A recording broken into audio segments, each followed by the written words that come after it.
বন্ধুরা, আজকের ভিডিওতে আলোচনা করব ব্যাংক নিফটি নিয়ে এবং দেখে নেবো যে সোমবার দিনের জন্য কিভাবে ইন্টারডে ট্রেডিং সেটা প্ল্যান করা যেতে পারে। মোটামুটি বাজারের মধ্যে একটা রেঞ্জ বাউন্ড সিচুয়েশন হতে পারে যদি দেখেন যে আপসাইডের দিকে একটা বাউন্স ব্যাক এসছে। তার মানে এই নয় যে বাউন্স ব্যাক আসা মানেই উপরের দিকের জন্য এবার ট্রেড হবে, তলায় কারেকশন কমপ্লিট হয়ে গেল, উপরের দিকেই ট্রেড বেরোবে এবং উপরের দিকে আবার নতুন হাই যাবে, এরকম কিন্তু কিছু নয়। এটা একটা ইম্পালসের এগেনস্টে যে বাউন্স ব্যাকটা হয় সেটাই কিন্তু আলটিমেট হচ্ছে। যতক্ষণ না নির্দিষ্ট লেভেল ব্রেক করে সাস্টেন করে যাচ্ছে বা তার উপর চলছে ততক্ষণ পর্যন্ত কিন্তু ট্রেন্ড ঘুরবে না, ডাউন ট্রেন্ডে কিন্তু অ্যাকচুয়ালি থাকবে। এবং শুক্রবারের ভিডিওর মধ্যে আপনাদের কিন্তু শেয়ার করে দেওয়া আছে যে তলার দিকে প্যাটার্ন ওয়াইজ কত দূর পর্যন্ত আসতে পারে, আবার উপরের দিকের জন্য যদি বাজার চলতে শুরু করে তাহলে কোন লেভেলটার উপর সাস্টেন করা মানে ট্রেন্ডটা অ্যাকচুয়ালি নেগেটিভ থেকে পজিটিভ হলো, মানে বিয়ারিশ ফেজ থেকে আপনার বুলিশ ফেজের মধ্যে ঢুকলো। সেইগুলো যতক্ষণ না হচ্ছে ততক্ষণ পর্যন্ত কিন্তু আপনারা এটা বিয়ারিশ ট্রেন্ড হিসাবেই কিন্তু দেখবেন। যদি দেখেন যে সোমবার দিন, মঙ্গলবার দিন, বুধবার দিন, পরপর দুদিন, 3 দিন বা সোমবার একদিন, যাই হোক না কেন, যদি পজিটিভ দেখেন তার মানে কোনো কারণে ভেবে নেবেন না যে উপরের দিকের জন্য এবার মুভমেন্ট স্টার্ট হয়ে গেল। কারণ এখনো পর্যন্ত প্যাটার্ন ওয়াইজ যদি বলেন তাহলে সেক্ষেত্রে কিন্তু তলার দিকে মুভমেন্ট এখনো পর্যন্ত বাকি আছে প্যাটার্ন ওয়াইজ। তারপর ওখান থেকে একটা র্যালি দেওয়া, সেটা হচ্ছে প্যাটার্নের ধর্ম, সেই অনুযায়ী কিন্তু দেখতে পাবেন। তার আগে কিন্তু সেটা এক্সপেক্ট এই মুহূর্তে করতে যাবেন না। এবার যদি দেখেন যে এই যে লাইনগুলো ড্র করা আছে এগুলো কি, যদি দেখেন যে ফ্ল্যাট খুলেছে বাজার সোমবার দিন, খোলার পর তলার দিকে এসছে, এই সুইং লোটা ব্রেক করেনি, তাহলে কিন্তু এখান থেকে রিভার্সাল সাইন পেলে একটা স্ক্যাল্পিং আকারে ট্রেড এই সুইং হাইটার কাছাকাছি পর্যন্ত পেতে পারবে, যেটা হচ্ছে 50,372, এই জায়গাটার কাছাকাছি। এখান থেকে যদি এই লেভেলটাকে ব্রেক করে মোমেন্টামের সঙ্গে ফলো করে তাহলে এত দূর পর্যন্ত যেতে পারে, যেটা হচ্ছে 50,560-65 এই জায়গাটা। যদি দেখেন যে ফার্স্ট হাফের মধ্যে কমপ্লিট হয়ে গেছে, তারপর প্যাটার্ন ওয়াইজ একটা রিট্রেসমেন্ট নিয়ে আবার লেভেলটাকে ব্রেক করছে, সেক্ষেত্রে উপরের দিকে 50,850 থেকে 900 এই জোনটার মধ্যে আপনারা কিন্তু টার্গেট হিসাবে দেখবেন। তারপর এখানে গিয়ে সাস্টেন করছে কিনা এটাই কিন্তু দেখার। যদি সাস্টেন না করতে পারে রিভার্সাল সাইন পাবেন, এখান থেকে কিন্তু একটা বড় সেল আসবে। এটা করতেই যদি দেখেন যে সেকেন্ড হাফ হয়ে গেছে, সেক্ষেত্রে উপরের দিকে বাজার তো যাবে, প্লাস তো হবে, কিন্তু আলটিমেট কিন্তু আপনারা কি দেখবেন যে বাজারের মধ্যে বেশি মুভমেন্ট হচ্ছে না। কারণ কি? কারণ এগেনস্ট দ্য ট্রেন্ড যখনই চলে বাজার তখনই কিন্তু খুব বড় মুভমেন্ট আপনারা পাবেন না। এখন ট্রেন্ড কি চলছে বড় টাইম ফ্রেম অনুযায়ী? Bearish trade.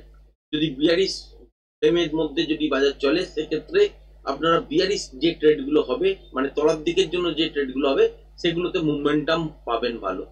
যেগুলো দেখবেন যে উল্টো দিকে ট্রেড হচ্ছে, যেমন এই ছোট টাইম ফ্রেম অনুযায়ী যদি দেখেন যে একটা বাউন্স ব্যাক এসছে বাজারের মধ্যে, সেক্ষেত্রে দেখতে তো পারবেন যে বাউন্স ব্যাক এসছে, কিন্তু প্রিমিয়াম অতটা সুন্দর বাড়বে না।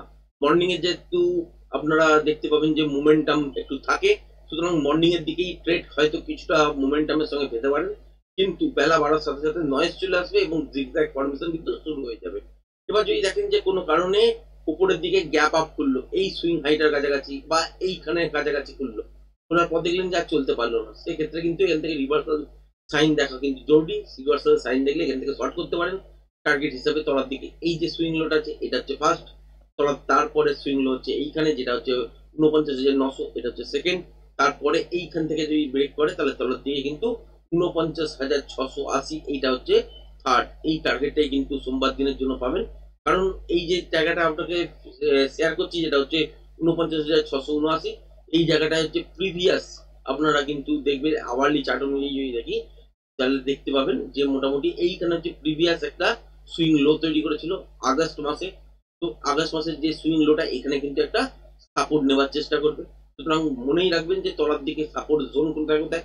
ইনিশিয়ালি ফার্স্টেই যে দেখতে পাচ্ছেন 1-2 দিন আগে যে জায়গাটা আপনারা লো দেখেছেন মোটামুটি হচ্ছে 13ই নভেম্বর, এইখানে হচ্ছে সুইং লো ছিল, এটাই হচ্ছে ফার্স্ট টার্গেট হিসাবে ধরে নিতে পারবেন। আবার যদি এই লেভেলটাকে ব্রেক করে তলার দিকে কিন্তু এটা আগস্ট মাসের যে সুইং লোটা ছিল সেটা কিন্তু ধরতে পারেন। এবার যদি এখান থেকে এই লেভেলটাকে ব্রেক না করে বা এই জায়গায় দেখলেন যে গ্যাপ ডাউন খুলেছে, এই সুইং লো ব্রেক করেছে, করে সাস্টেন করা শুরু করেছে, তলার দিকে কিন্তু একটা ডিপ নেবে। ডিপ নেবার পর যদি দেখেন যে এই সুইং লো ব্রেক করেনি, সেক্ষেত্রে উপরের দিকের জন্য মুভমেন্ট আপনারা পাবেন।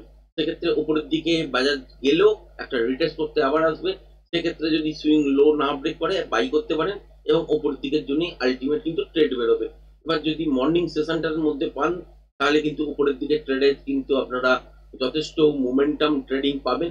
যদি বেলা বাড়ার সাথে সাথে ট্রেডটা হয় তাহলে কিন্তু ডাইরেকশন অনুযায়ী হয়তো উপরের দিকে যাবে, কিন্তু প্রিমিয়াম খুব একটা বেশি বাড়বে না। সেখানে কিন্তু স্পিন পয়েন্টে স্ক্যাল্পিং ট্রেড হিসেবে কিন্তু বার করতে হবে, আদারওয়াইজ কিন্তু ওটাকে অ্যাভয়েড করতে হবে। এবার দেখতেই পেয়েছেন এটা হচ্ছে আওয়ারলি চার্ট অনুযায়ী গেল।